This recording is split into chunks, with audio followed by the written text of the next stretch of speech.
Hi everyone, I'm Lucy and I'm here with my colleague Sarah, and we're so excited to welcome you to session 2 of All Aboard Learning's Classroom Implementation course. So here are the core aims again for the 3-week course, which we shared with you last week. So to develop an understanding of the core techniques to use in a phonics lesson, know and feel confident using the key tools in All Aboard Phonics, and have a secure understanding of the basics for intervention work using All Aboard Phonics Plus.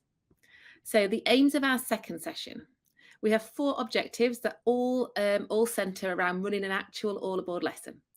So we want you to be able to fully understand the pictophones and how to use these in our lessons, to have a deeper understanding of the format and sequence to our all aboard lessons, including exploring some of our common activities and games, how to use our online assessments, and finally, how to use our decodable books and what a guided reading session could look like.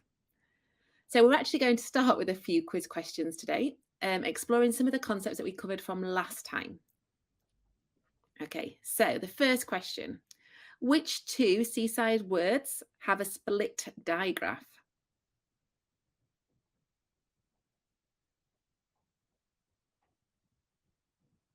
Yep.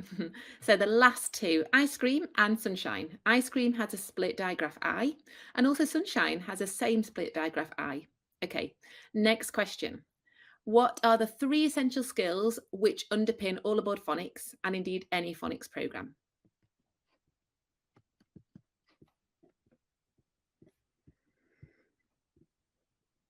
Yeah, perfect. Our 3 essential skills, which we explored last week, are phoneme voicing, blending, and segmenting. Now, I'm going to hand over to Sarah to explore our first aim for today.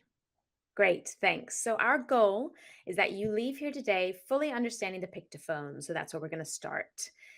We know that our pictophones are a bit different, but you'll come to love them. The key thing to remember here is that they just represent a sound, not a letter, not a grapheme, in a fun and memorable way. Also, it's quite hard to voice some of the phonemes, and the pictophone is a quick kind of shorthand way to get the children to the correct pronunciation. So, here on the screen, we have the aircraft on a raft. And this really helps children figure out how to isolate that air phoneme really nicely. They also help the children start to realize that in English, a phoneme can be represented by more than one grapheme. Once they get to year 1, they'll start to see that the aircraft connects not just to AIR, but also to ARE and EAR, like in bear. That variability is what makes our language so challenging to teach and to learn. Now, some other SSPs have chosen to have picture clues for each grapheme instead, but if you think about it, that just creates a lot of extra complexity and memorization. If you do that, you end up with over twice the amount of symbols to learn. And remember that for reading, the difficult thing is to see a letter and pick the correct sound for it in a given word. They don't need a picture clue to identify a letter. They already have the letter for that. So the pictophone needs is the sound cue to help them with the tricky part, which is figuring out the sound. It takes the guesswork out of that decoding process. As another example, you'll have seen that we have just one pictophone for the k sound, the kangaroos reading the news. The pictophone is then paired with the graphemes K, C, and CK to help the children remember that they all represent the same sound, at least in reception. We recommend that from early phase 2, children get totally familiar with the name of each pictophone, including the rhyme and the actions, which are often a crucial anchor for kinesthetic and visual learners. We have a video all about pictophones that you can bookmark later to share with any colleagues in your school. It's a quick 2-minute intro to how the symbols work and how they represent sounds and why it's helpful. I'll run a bit for you now just to give you a flavor. Pictophones are visual characters that represent a sound. All Aboard Phonics uses them as an aid in reading practice. Each phoneme has a corresponding pictophone. The key is that the starting sound of the pictophone name is the phoneme that it represents. Let's take a look at a few together and I'm sure they'll start to make more sense. So this is the ox in red socks and he represents the phoneme O. This is the wizard with a lizard and he represents the phoneme oo. This is the Zuto from Pluto who represents the phoneme Z. Okay, so it's your turn now. Here is the goat in a boat. Which phoneme do you think he represents? It will be the phoneme G. Here is the eagle feeling regal. I bet you've got it. This one represents the phoneme E. There is just one pictophone per phoneme, despite having variability in the graphemes. For example, the eagle feeling regal that I just showed you always represents the phoneme E, no matter how it is spelt. Some experienced teachers feel a little unsure about this at first, however, say that once they get used to the pictophones and see how reliable they are for children as a consistent visual prompt to the phonemes, they're a real success. Great. I hope that was helpful. And remember from last time that we also have phoneme voicing videos in our online training suite in case you're unsure of anything. We know at first the pictophones can seem a little newfangled, but they were actually referred to by an Ofsted inspector as truly revolutionary. So they're well worth digging into. Now, when you put the pictophones above the letters in a word, like you can see in back and beach here, they help a child decode it. This is called trainer text. If you do any AAP Plus intervention work, you'll be very familiar with it.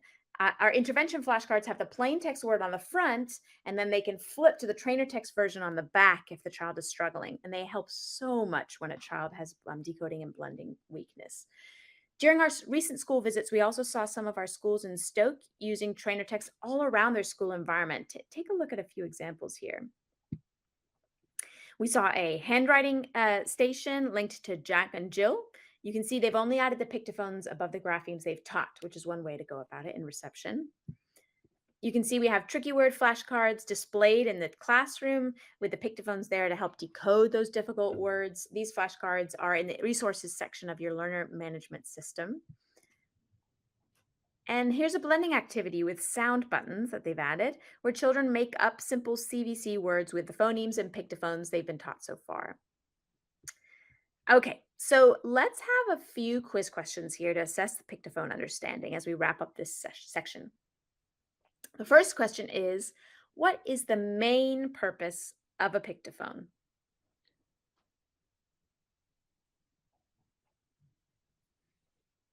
Okay, so they are a fun, memorable way to help children remember the phonemes, not the graphemes. That's the key tricky thing here. The onset sound of the pictophone helps you find the pronunciation for that phoneme. So, kangaroos is k, because that's what the word kangaroo starts with. And remember also that they really come into play for the Aboard Phonics Plus interventions when trainer text is used to support those struggling readers. All right, one more quiz question here before we move on to our next aim for the day. True or false? There is a pictophone, or sound picture, for every grapheme. Yes, that is false. There's a pictophone for every phoneme, not every grapheme. Pictophones are all about sounds, not letters. That's why you hear the word phone, which is the Latin root, in the word pictophone and phoneme. Phone means sound, and it's all about the sounds. Okay, over to Lucy for our second aim of the day. Yeah, so moving on to our second aim for today's session. Now, we'd like you to have a deeper understanding of the format and sequence of our All Aboard lessons, including exploring some common activities. Our PowerPoint slides seen here go with each lesson. The PowerPoints are divided into weeks and are accessible on the All Aboard Learner Management System if you're a premium subscriber, which most schools are. The PowerPoints take you through each part of the lesson, and they have a clear image of each activity so that children know what is happening next without you even needing to tell them. There are lovely animations of each pictophone story, so you can play that for the children instead of reading from the manual. Each slide also has a notes section, which includes the instructions from the manual and all the word banks. So let's just spend a few minutes and have a look at a Phase 3, Week 3 PowerPoint lesson. I'll briefly talk through each part of the lesson, using each slide as a guide.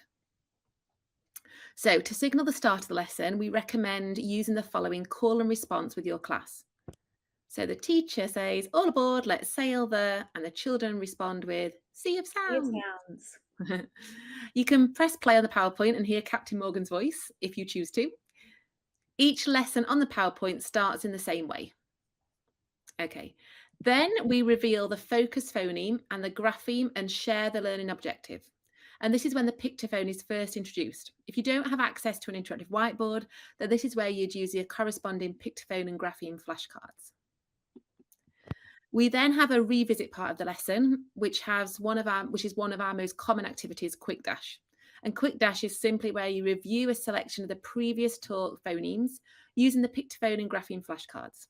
Children shout out the correct phonemes when you show the grapheme and the pictophone flashcards. And it's essential to make sure you are constantly revising the sounds. Sometimes this part of the lesson may contain quick write, which is simply where children write the previous taught graphemes. Or in phase 3, we often have the alphabet song, and this is where the children sing the song to actually revise the letter names. Okay, then we move on to what we call our teach part. Now, again, by using the PowerPoints, the story is animated and it saves the adult reading out the story from the manual. And we encourage the children to listen out for the focus phoneme. So in this lesson, they're listening carefully for words with a sh sound. And it is up to you, but you might ask the children to stand up, put their hand up or their finger on the nose, or wave when you hear the focus sound. Then we move on to where we teach the action, which accompanies the phoneme. So in the notes section, again, you'll see there are reminders about the actions. Have the children copy what they see on screen or model it yourself for them to imitate. And then the next slide, we move on to letter formation. And this is where it's a practice part of the lesson. So this begins with letter formation, and the PowerPoints, the children can see the letter formation being modelled with the handwriting phrases. And then you have the children that can finger write this in the air. Then we move on to the game. So each day there is one application activity. And in this particular lesson, we have the activity which is real or not real. This is where you write words on the board or on our coins, and the children have to decode the words and decide if they are real or nonsense words. We also have the large laminated treasure chest and the bins for this game too. Then we move on to our apply part of the lesson, and this is where the children practice writing the grapheme and then words with the focus grapheme on mini whiteboards. And finally, we then have the worksheet for the children to complete, or if your school prefers, it can be sent home for review. And then to end the lesson and get the classroom ready for the next lesson, we recommend the following call and response. So again, the teacher would shout, scrub the decks, and the children would shout, and abandon ship. And again, you can see now how a typical all aboard lesson flows. The PowerPoints are there to save you time and help structure the lesson. We try to keep the lessons interactive and use different games and activities so the children don't become bored of doing the same routine every day. Now, before we move on to our third aim, I'll pass you back over to Sarah to have a look at a few more games which feature in our all aboard lessons. And it would be really helpful for you to be super familiar with. Great, thanks. So before we launch into the game, let's pause again for a little recap quiz to see if we can remember one of our most important games, which we discussed last week. So what is the name of the game we recommend to help with blending difficulties? Now, 2 of the 5 options you'll see are correct, so please select 2 here. Okay, hope you got them both. It is Word Breaker and Segment Reblend, which is the most technical name for that Word Breaker game. Word Breaker is what you'll see in the lesson manuals. Speaking of word breaker, this is a super common one that you will see throughout phases 2 to 4 especially. It's key to blending. We recommend, though, you can use it for children at any age if they have a difficulty with it. Next game is north, south, east, west. We often just denote it as NSEW. Again, this game is found throughout the phases, and it makes the children listen for sounds in a specific position within the words. You'll see variations of the game, but one example is that there's a pictophone card that you stick in each corner of the room. You call out a word, and if it starts with that pictophone's sound, the students will run to that corner. We also have yes, no, where children read the phrase that you write on the board or is on the PowerPoints, and then they hold up their yes or no flashcard if they agree or disagree. Here's a rather controversial example. I mean, can you dip a chip into gravy? Or perhaps we should have asked, should you dip a chip into gravy? Endless fun with this game. We have then Spot the Fake, another nonsense word game that we described briefly before. It's a kind of spot the real, spot the nonsense. We have Phrase Draw, which is where children read a given phrase and then have, a minute or 2 to draw a picture that matches. Caption Match, super common game. You'll see it everywhere. Children read a phrase and then match it to usually 2 picture options listed. Word Sort is where children sort words into columns according to their phonemes. This is a phase 5 game specifically. It's tremendous for having children listen to phonemes, especially when they're not just at the start of a word. So can they hear the different, maybe middle phonemes in a word? We have Countdown. This is a fantastic game, very popular. Children take turns to read words against the clock. This is one, though, that we'd like you to be careful with in regards to any strugglers so that they're not put on the spot. The game is simple. The children are lined up. A child comes to the front of the line and can either choose free choice or lucky dip. If they say free choice, then they pick any word from the board to read. If they say lucky dip, then you choose the word for them. Just make sure that you pick a word that you know the learner will read successfully. We don't want any embarrassment in front of the class. Sentence substitution. This is another really fun one. The children read sentences. Selected words are then changed, and the children reread the sentence to see if it makes sense. So we might go from the dog ate from the bowl to the sock ate from the bowl to the spoon ate from the bowl, then finally to the spoon fell from the bowl. And it always ends up making sense in the final iteration, just so you know. Okay, another great game is Lift and Rub. This is a game to help children build a sense of left and right, which is so important when learning to read. It's good for intervention too, if you have children who are reading words backwards. So this game is about building an automatic kinesthetic response in their bodies to the words left and right. Essentially, you ask the children to lift their left hand and rub their side or their leg with their right hand, which you can't see very well from here. And so every time you say lift, they got to lift that left one up. Every time you say rub, they've got to rub their leg, and you sort of shout it out at random. So lift, lift, rub, rub, and then you eventually change to just saying left, left, right, right. You'll be amazed at how it works. Now, there's a lot more games than we could possibly summarize here. It would take us a couple hours to get through them all, but we love games because they keep children engaged, and we need a lot of them so that there can be variety to also prevent boredom. Okay, our next aim is about how to use our online assessments. Now, if your school's a premium subscriber, you can use our online assessment facility to carry out any assessment. You work through the assessment with a learner on a laptop, and you discreetly press the up or down arrows on your keyboard to mark correct or incorrect, which is so useful for child psychology. We also recommend, another top tip here, that you say good job after each word, whether it's right or wrong, to help keep the morale up. We will just play a few clips so you can see how the online assessments work. So to get to the online assessment tool, I need to click on the menu button in the top right corner and click Assessments. If I scroll down to find my Year 1 class, I can see there's my Year 1 class, and Lucy Lerner has done the Phase 2 assessment, and I get a nice little overview there. If I click into that assessment and then scroll to the bottom of this learner's page, I can see a slightly more detailed view of how that assessment went and where the gaps are. So let's say my next learner's ready to do the Phase 2 assessment, so I head back to the assessments page, click Start Assessment, and click on the learner that I'd like to do the assessment for. I can then click on the Phase 2 assessment to get started. I now need to read through these instructions and make sure I know what I'm about to do in the assessment, perhaps before I have the child sat next to me ready to do the assessment with them. So now I can work through the assessment with the child sat right next to me doing the assessment. I can discreetly mark if the answer is correct or incorrect by pressing the up or down arrows on my keyboard.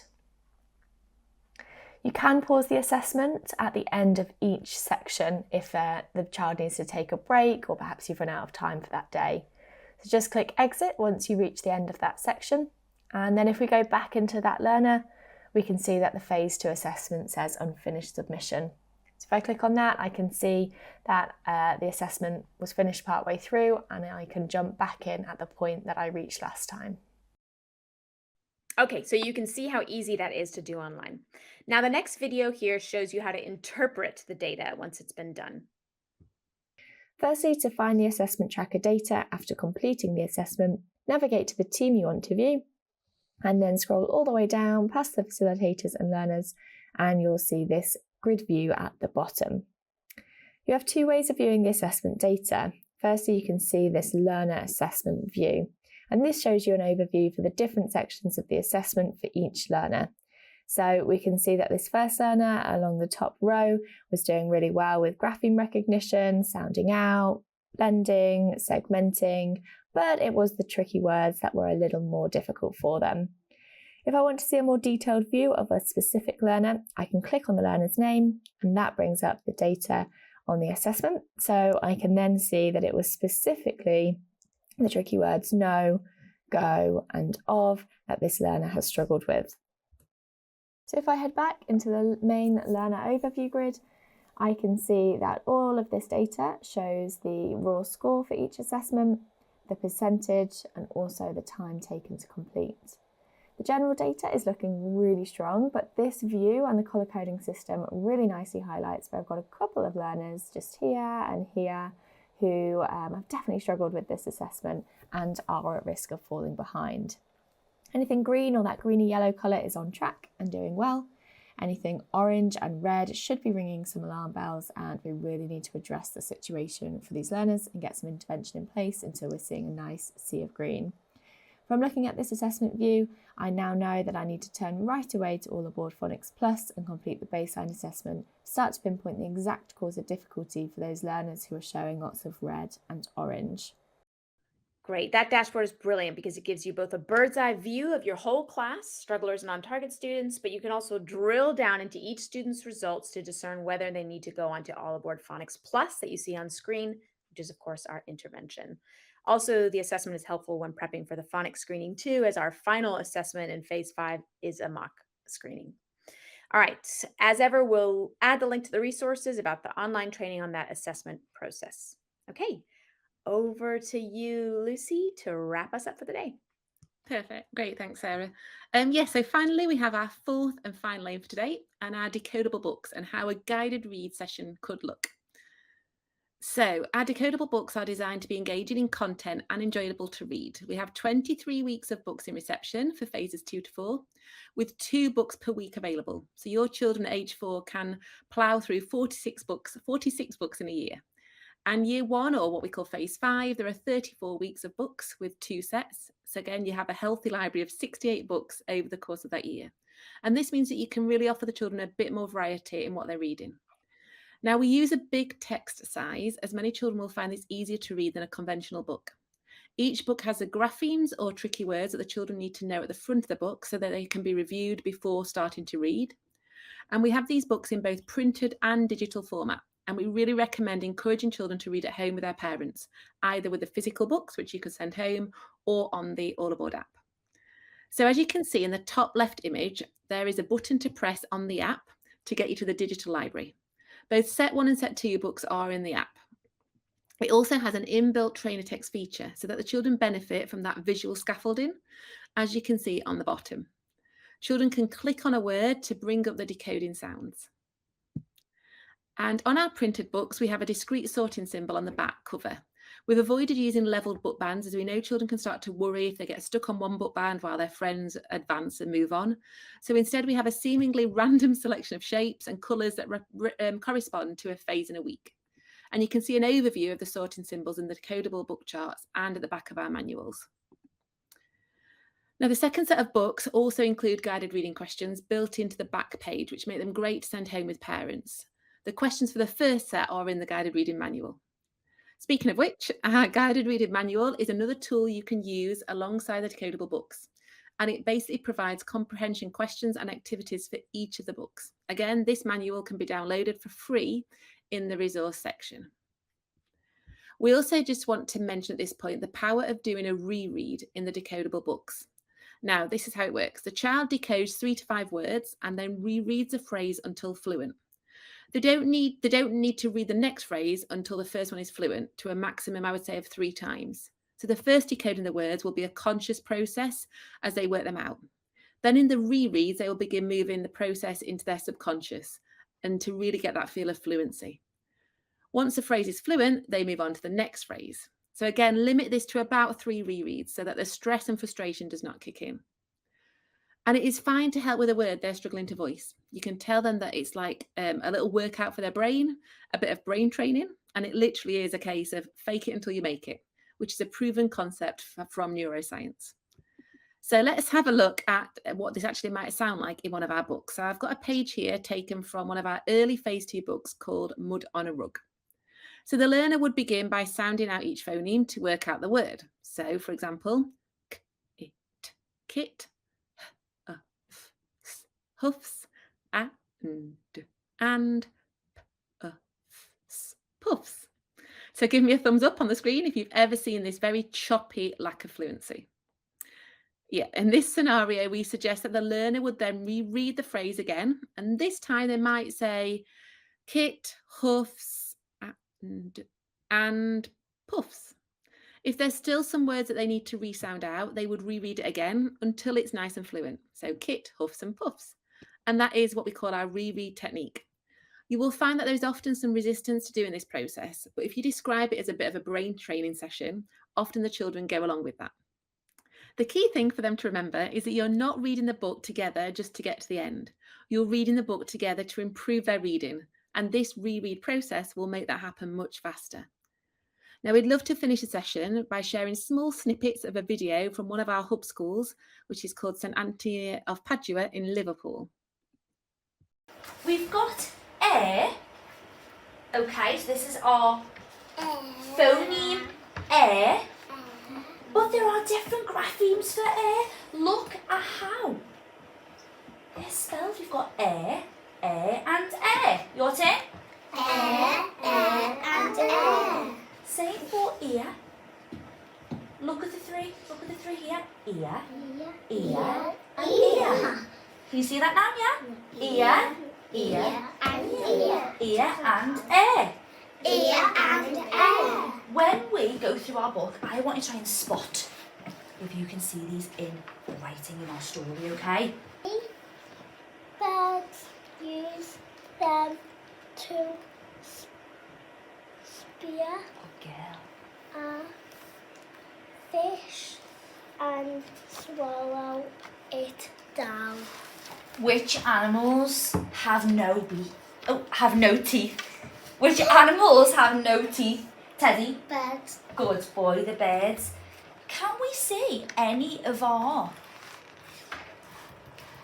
Can we see any of our sounds? Can we see any of our... Can we see the graphemes in the book? Let me see who's got their hands up. Sonny, can you spot any? Can you? Do you want to point to it? Good boy, you found A. Well done. What about you, Neve? There's another A. What about you, Callie? Can you find a different one? Well done. There's ear. Fantastic. Can you find one?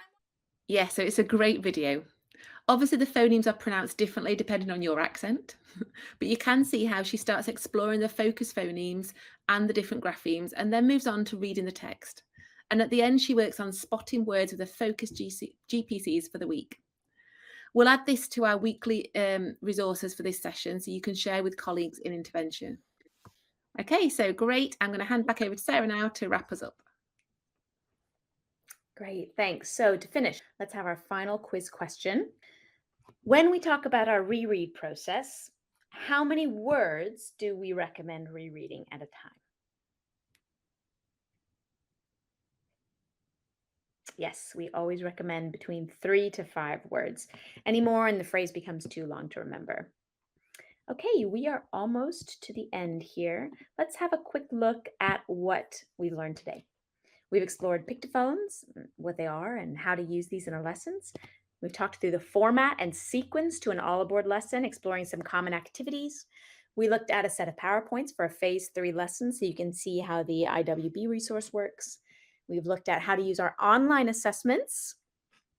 Finally, we've looked at our decodable books and what a guided reading session could look like, with special thanks to St. Anthony of Padua in Liverpool for that. Okay, we're going to have another little brain teaser, a little bit of homework for next time. So on the screen here, we have a riddle displayed entirely in pictophones. Have a look at it. We will send it to you in the resources for today's session. And we would love to see if you can work out the riddle for next week's final session together. You could even do a similar thing with the children in your class. That's the end of the content for today. As ever, email us with any questions, schools@allaboardlearning.com, and we will see you again next time.